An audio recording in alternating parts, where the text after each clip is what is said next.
Bratalelana, utama hidup di akhirat, jadi ratu di kasuargan, memangku sebanyak bidadari, dan sudah sempurna untuk mas kawin. Anda yang tadi sudah mati, sekarang baik mati kembali. Sekonyong-konyong Pangeran Bratalelana pun mati kembali.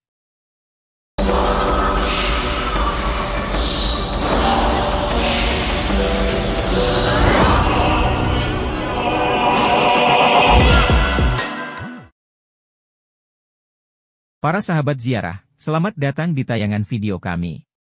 Kali ini kami akan mengisahkan sebuah karomah Sunan Gunung Jati Cirebon, yaitu putranya yang telah wafat akibat dibunuh perompak bisa hidup kembali. Sebelum melanjutkan tayangan ini, kami mengajak sahabat ziarah untuk like dan mensubscribe video ini. Terima kasih dan selamat menyaksikan.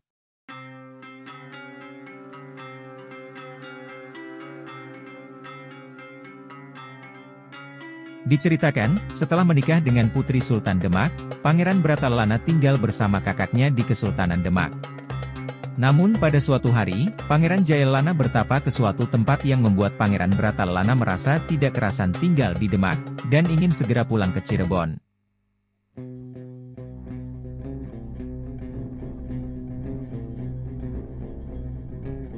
Bersama para punakawannya, Pangeran Bratalelana memutuskan untuk pulang ke Cirebon dengan menggunakan perahu dayung. 7 hari mereka mendayung perahu di laut, namun tiba-tiba perahu mereka diserang oleh kapal perompak. Pangeran Bratalelana menghunus kerisnya lalu berhasil menumpas hampir seluruh perompak, hingga bisa mengambil alih kapal para perompak.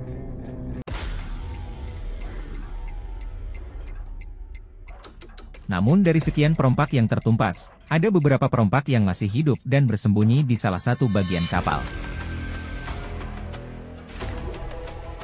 Pada saat tengah malam, Pangeran Bratalelana tertidur lelap, si perompak keluar dan berhasil membunuh Pangeran Bratalelana. Sang pangeran dibuang ke laut bersama 2 punakawannya yang masih hidup, hingga akhirnya punakawan dan jenazah pangeran terdampar di pantai Desa Mundu. Ki Gedeng Mundu yang telah mengetahui bahwa jenazah tersebut adalah putra Kanjeng Sinuhun segera membawanya ke hadapan Kanjeng Sunan Gunung Jati. Melihat putranya telah wafat, Kanjeng Sunan Gunung Jati dan Sunan Kalijaga saling merangkul. Segera jenazah disucikan dan kemudian disolatkan. Pada waktu mensolati jenazah sang putra, Kanjeng Sunan Gunung Jati berucap dalam hati, "Ini anak masih muda, belum mengetahui ilmu sejati." Sekonyong-konyong jenazah pangeran yang sedang disolati bangun dan hidup kembali dengan penampilan seperti sedia kala. Kanjeng Sunan Kalijaga segera bertanya kepada Kanjeng Sunan Gunung Jati, bagaimana jenazah putra dalam hidup kembali? Apakah mungkin dirasa kurang rela? Kanjeng Sunan Gunung Jati menjawab, iya, dari sedihnya rasa dalam hati, dan anak ini belum menerima ilmu sejati. Saya merasa ia kurang sempurna matinya. Kemudian segera Kanjeng Sunan Gunung Jati memberikan sejatinya ilmu kesempurnaan kepada sang putra, dan sang putra pun sudah menerima ilham ilmu kesempurnaan dengan izin Yang Maha Kuasa. Setelah dirasa cukup, Sunan Kalijaga kemudian berkata, "Bratalelana, utama hidup di akhirat, jadi ratu di kasuargan, memangku sebanyak bidadari, dan sudah sempurna untuk mas kawin.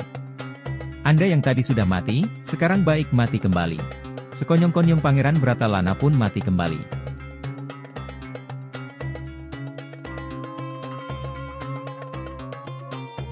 Sunan Kalijaga dan yang lainnya segera menyucikan dan mensolatkan.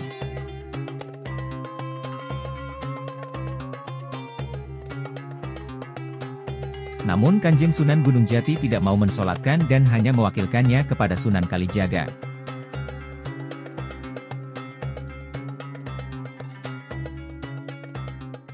Demikian akhir kisah dari karomah Sunan Gunung Jati Cirebon yang kesedihannya bisa didengar oleh Yang Maha Kuasa sehingga putranya bisa hidup kembali. Nantikan kisah-kisah karomah lainnya hanya di kanal kami. Terima kasih.